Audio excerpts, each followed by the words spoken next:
Hiring managers always evaluate people when they're hiring in all the three lenses.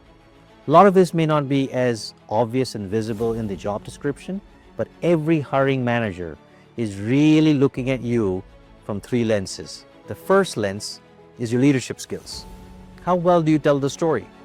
Are you articulate enough? What are your communication skills, but also your negotiation skills, your conflict management skills, your ability to influence people? All of these fall in what I call the first lens, the leadership lens. The second lens is your functional lens.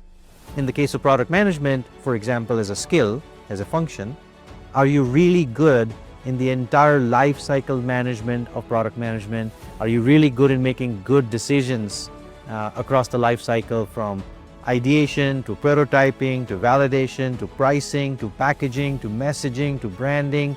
There's a lot of decisions. Are you really good at it? And can you demonstrate that you have those functional skills? That's the second lens. The third lens is your domain skills. It does help if you're applying for a job at Target or Flipkart in the context of India, that you actually have worked at another company like Walmart, because now the domain expertise certainly gives you an edge. And so a lot of people ask me this question: is domain expertise important for product management? My answer is not really, not a necessity.